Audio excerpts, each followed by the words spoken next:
So my New Year's resolution for travel this year is to stop paying for stuff. I feel like I got into this about a year or two late.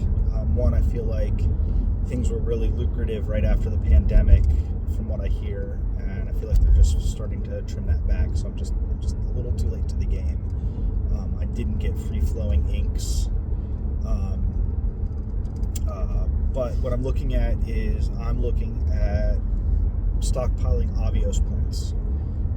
So right now my wife has a little over 80,000 plus a $300 portal credit with Capital One, and I'm about halfway to 75,000 American. I got the American business credit card just for the free checked bags because one, the annual fee was free the first year, but $50 to $40 a bag times 5 people was going to be $200. So even if I paid the annual fee, I'd still be saving $100 in February for 5 people. For some reason, I thought the United card that I had gave free check baggage for up to 5 people, but it was only for 2. So I actually ended up spending points on bags at basically 1 cent a point, 9,000 points for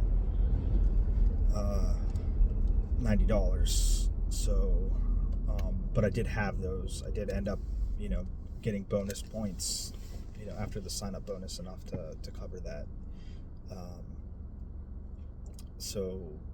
I'm gonna have American. So basically, what I want to do is I want to take a East Coast flight to LA in 2026 in business class. And it looks like the best way to do that is Etihad or Qatar, which are Avios partners, and you can basically transfer from British Airways to any other Avios partner.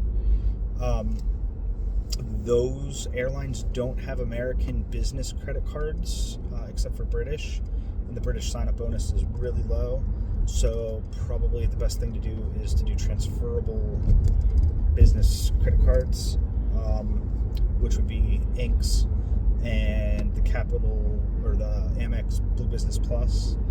There's no way I'm going to make a spend bonus for Capital One Venture Business. It's like $20,000 in 3 months. Not possible. There's nothing I'm doing. I'm not going to pay, put a car on a credit card or something like that. It's just not possible. So I'm not going to do that. And so that's what I'm looking to do. I'm looking to,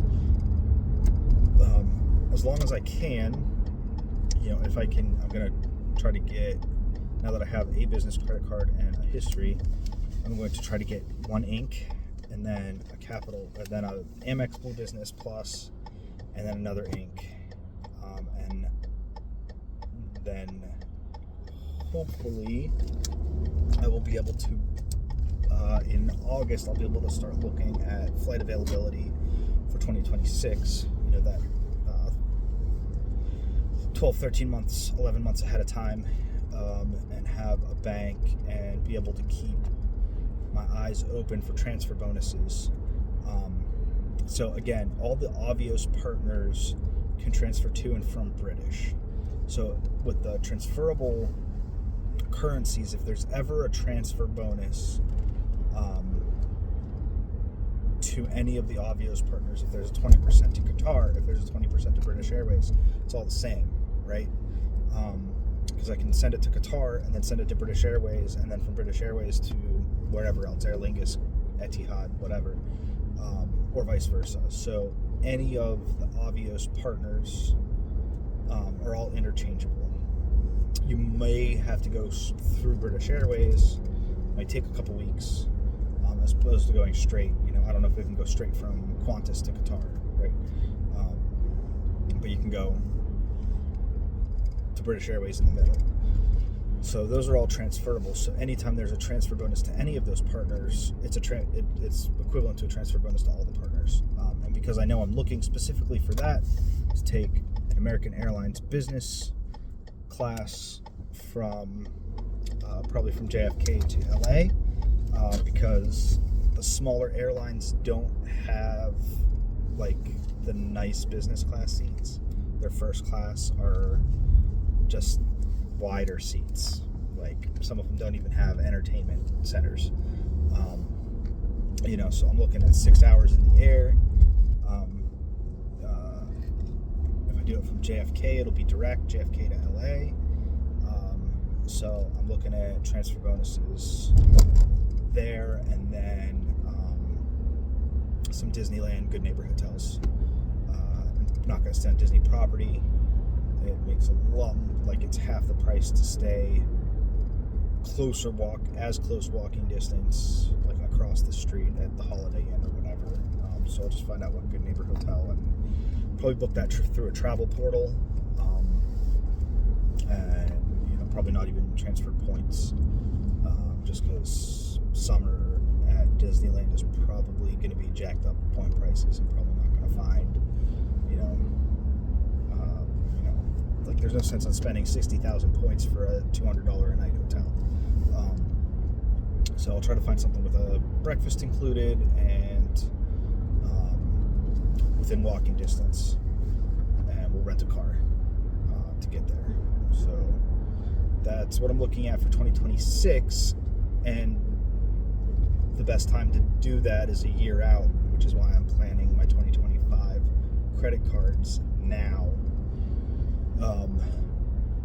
And I figure I need about I've seen 50 to 60,000 points for flight for 3 people, so that means I need 180,000, maybe 300,000 points total.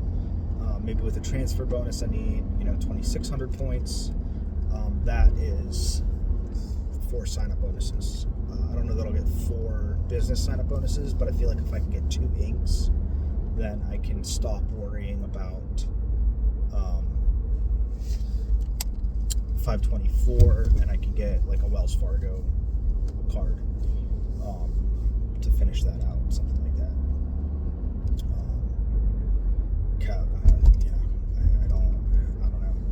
I mean, I suppose if I do 9 months of inks, maybe I can get a Capital One. Really not sure. I know they want to be your primary bank. They don't want to see 20 credit cards and high velocity and stuff like that. So there's that. Yeah.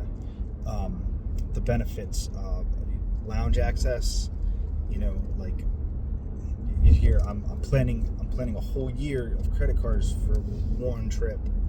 I'm not flying all the time. I'm not taking 10,000 point, airline flights 10 times a year with layovers. I kind of get a little bit like how you get value, because you save a meal. You got to get through security, and then you got to wait for your after security you got to wait for your airplane, and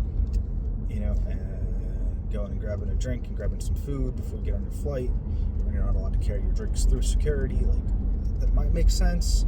So people always talk about your home airport, but I actually feel like the better use for lounge access is during a layover. So I don't know, well, especially for me where I'm not getting direct flights, because there are no direct flights except for Southwest to Pittsburgh. So that's probably 20, if they still have the 130,000 point companion pass, probably 2027 or probably 2026 I will look at companion pass, because that should give us like just earning 200,000, 150,000 Southwest points, and then only having to paying for 2 out of 3 tickets.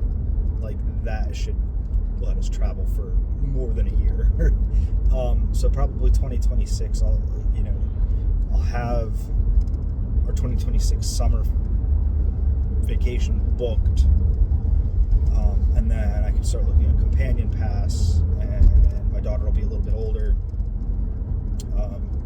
where it might make sense to go some places. I want to go to New Orleans. I want to go back to Quebec City. I don't know, Southwest will get you into Canada, but I want to go to an all-inclusive resort in the Caribbean. Those are some of my aspirational stuff. But for this year, it's stay under 524 by getting business cards.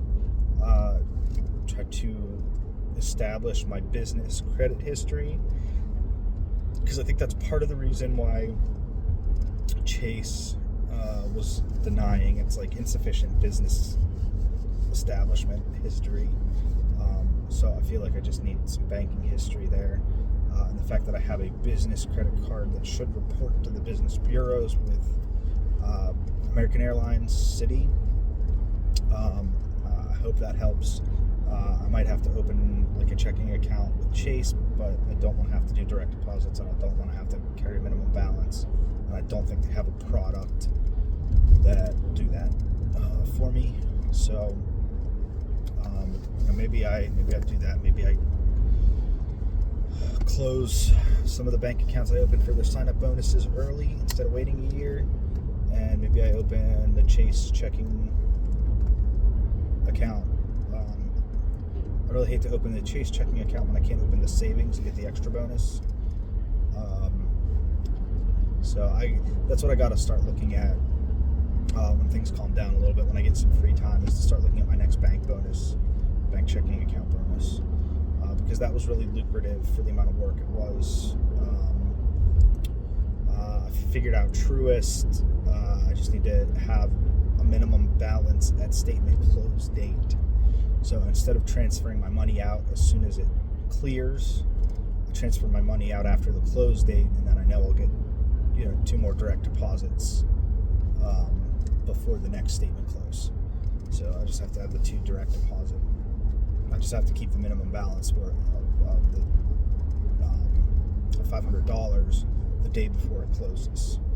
In theory, I could do 1 direct deposit transfer a month, if I could time it right, so that I make sure it clears before the statement close, so that I don't pay a monthly maintenance fee. So that's my goal, is to not pay for my vacation for 2026, except for tickets, Disney tickets, but just to have my hotel and flights covered, and hopefully to fly in business class to California, because it'll be really, really long. So thanks for listening. Happy New Year. Let me know in the comments if you have any travel resolutions for the next coming year.